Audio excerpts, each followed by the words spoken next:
They defy belief, yet thousands swear to their existence. It looked kind of like an ape.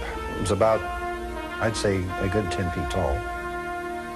They are echoes of the past, yet their tracks have been detected by modern science. People realize that with the amount of evidence there is, that there's a chance that this mystery may be solved in time. They are legend brought to life. They are Sasquatch. It's time for our journey to begin. You walk through our forests, yet you remain a mystery. What are you? Why do you hide?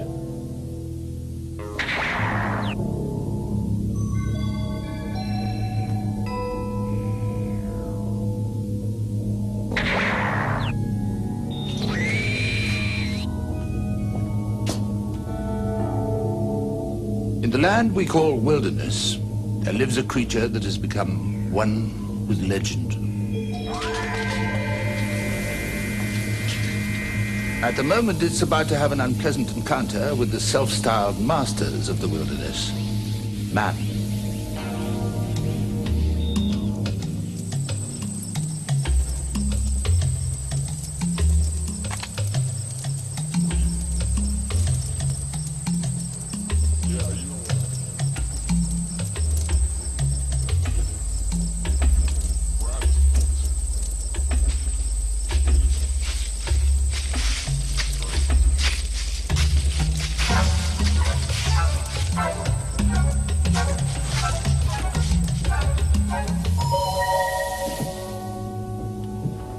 You have just seen a typical sighting of a magnificent animal with a ridiculous name. Bigfoot. I think it deserves a name more in keeping with its character.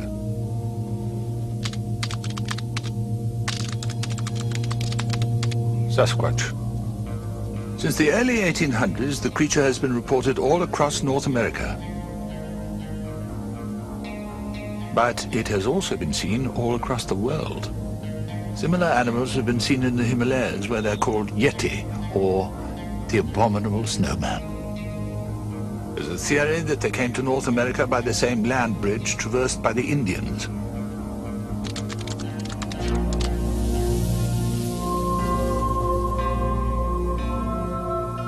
This land is called the Pacific Northwest. A man or an entire town could easily be absorbed into this expansive wilderness. This single forest covers a huge area, and even today, maps are incomplete. Here, time not only stands still, it doesn't exist. And here is where Sasquatch makes its home. Well, I'd loaded 2 loads of logs out that morning, and I looked out towards the timber, and I saw this movement. And I stood and watched, and from around behind a big tree, there was a black deal looking at me, and it had a peaked, pointed head. As I recall, I brightened my headlights to get a better view of it, and I started slowing down. I started to hit the brakes. And then all of a sudden it started to move, and I thought, my Lord, the tree's going to come across the road. And as this moved away, there was vine maples there that were pretty high, and I could see these broad shoulders and just kind of a nub, a suggestion of a head. He was standing upright, and his arms like was hanging down the side of him, and he looked between a man and a beast. I swung my arm in a big arc, and I said, I yelled out, "Hi, Sasquatch, come on down." It looked kind of like an ape. I mean, an ape in sort of humanoid in structure. It was about, I'd say, a good 10 feet tall. That's the reason why I thought it was a tree. Bigfoot is Gigantopithecus, and it's still here. Sightings like those are almost too numerous to catalogue. But they all agree on certain physical characteristics.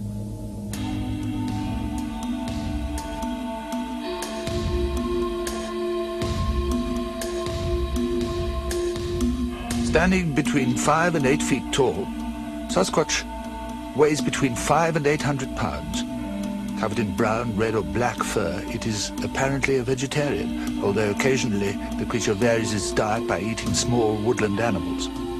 By all reports, it is shy, gentle, and avoids contact with humans at all costs. And it has other unusual characteristics. Several people who have been close to a Bigfoot have reported this tremendous odor. I might mention something else, and that is sounds. The only sounds that we've been able to pick up out of all these reports that seem to be real are very powerful whistling noises. And I talked with an anthropologist once, and it was determined that one of the most penetrating sounds in dense forest is a whistle.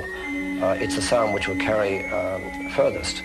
And so, although this is a very large creature, and it might seem a little ridiculous to think of it whistling, it could be a form of communication. This is the mark of Sasquatch, taken from a set of tracks that covered a 5-mile stretch of dense forest. The depth of each print indicates that whatever made it weighed 800 pounds. 800 pounds. And there's other, more dramatic evidence. On a hot afternoon in October, Roger Patterson and a friend were riding through some woods in northern California. Suddenly their horses shied. They looked ahead and saw something squatting by the creek. As the creature ambled away, Patterson took this film that has been analyzed, debated, and contested ever since.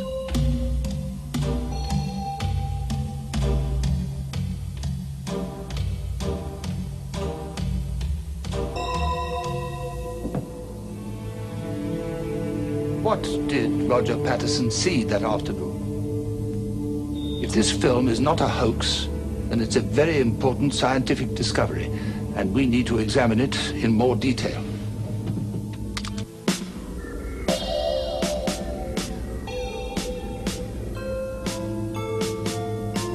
What was it that Roger Patterson photographed that October afternoon?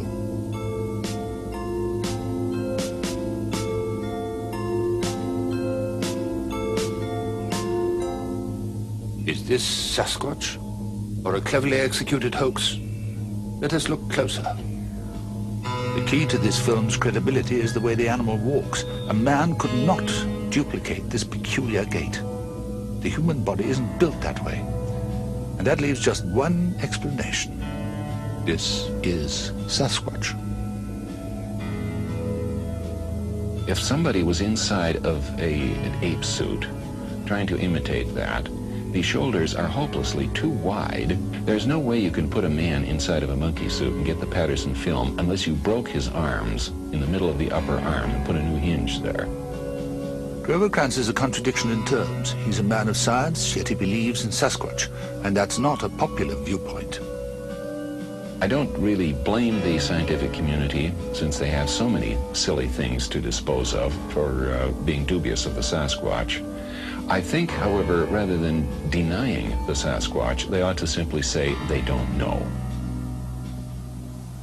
There is obviously a scientific debate, and also a human dimension to this search, a personal element that has become a way of life to a man called Peter Byrne.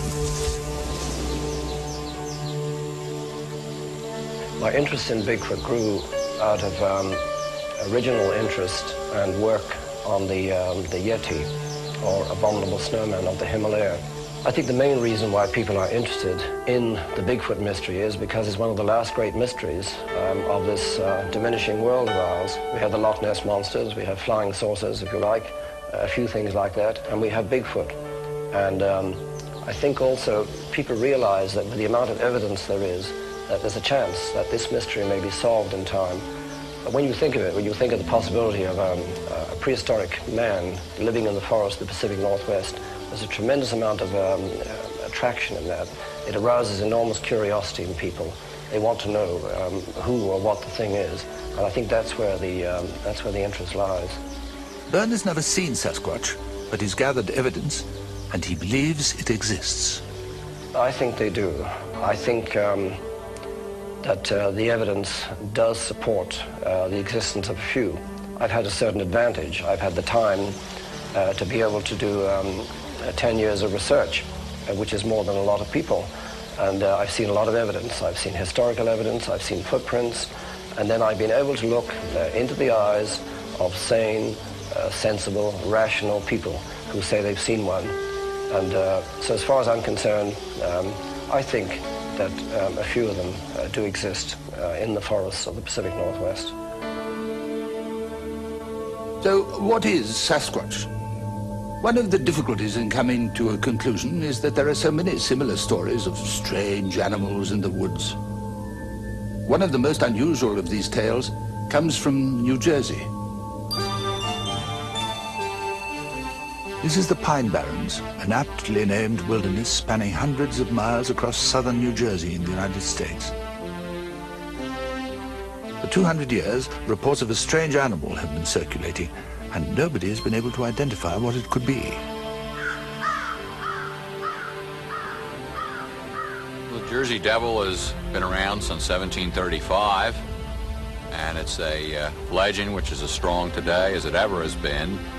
And of course, being a devil or a demon tends to take on many different sizes, shapes, and descriptions, and altogether it's probably done more than Bigfoot, Loch Ness monster all put together.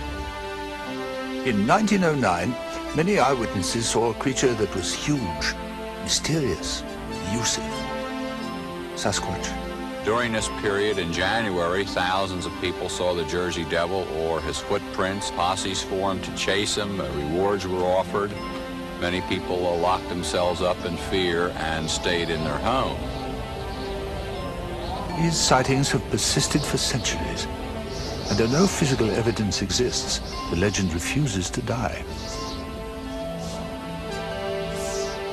A lot of credible witnesses have seen it. They've seen this strange thing. Sometimes the people will even say, I don't know exactly what it was, but it's something that's definitely out of the ordinary. A state of undeclared war exists in some parts of the Pacific Northwest. Organized posses patrol the backwoods looking for a Bigfoot to blast down. This vigilante mentality has led to a law on the books in Skamania County in the state of Washington. Anyone convicted of killing a Sasquatch will be fined $10,000 and put in jail. The only way that we can establish the existence of the Sasquatch positively is to produce a body, all or a significant part of one.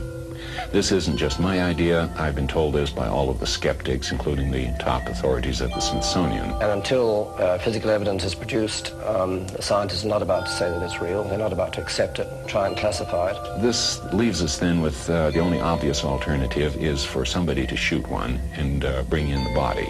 I've talked to people, two men, who say that they've seen one at close range, and they had a rifle, and they put the rifle on it, and one of them did intend to shoot. When he looked through the telescopic sight, he saw what he said was a human face, and it deterred him, and then the thing walked away. I don't think that, that shooting one would be justified in any way. Science, at least, has a motive, but no motive can justify this. If I was able to, I would shoot one, because I think it's very important to establish that these exist. If it's there, we should know what it is, but if it's there, I think we'll eventually destroy it. Oh, I think it's absolutely ridiculous because they just well shoot me to prove there's humanoids around here. Until someone literally brings one in, there is no absolute proof that these animals exist. Well, I certainly think that it would be worth every once in a while if it could be tranquilized. I see no necessity in killing it. It's natural to be afraid of things you don't know about, and the more you learn about Bigfoot, the more you realize that he's just kind of curious. He wants something to eat, of course. It's like the Titanic. They found it, and some say leave it, and some say go get it. I think there ought to be some way they'd have a right to capture him, if they have to shoot him and cripple him or something to get him, or whatever it takes to capture him, because I'm positive he's out there. Sasquatch still lives among us. But for how long? Man has a lamentable record for showing compassion for that which he fears. And he fears Sasquatch. In our records and in our research, we never saw any sign of aggression of any kind, any sign of danger. And I think that if the number of incidents that we were able to record are all true, here we had a large primate that was in the vicinity of camps that had children and young people. And if these things were vicious, if they were antagonistic, I think by now there'd be some record. To the best of my knowledge, the Sasquatch is not dangerous to humans. There have been a number of accounts of them taking some threatening activity towards humans, but most of these threatening stories usually have something wrong with them in some other aspect of the story. No, if they're here, they've always been here, and they've always been here in good numbers. And of course, every year we hear of a certain number of people being killed by bears. We never hear of anyone being killed by Sasquatch. What will happen now? Life or death? The choice is entirely ours, and the forest stands still, waiting in silence for our decision.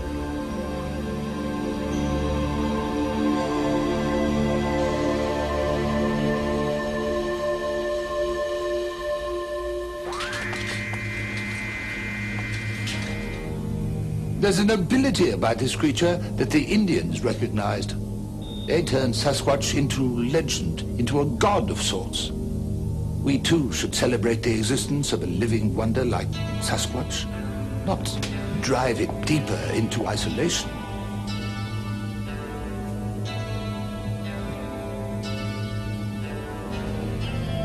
A living legend.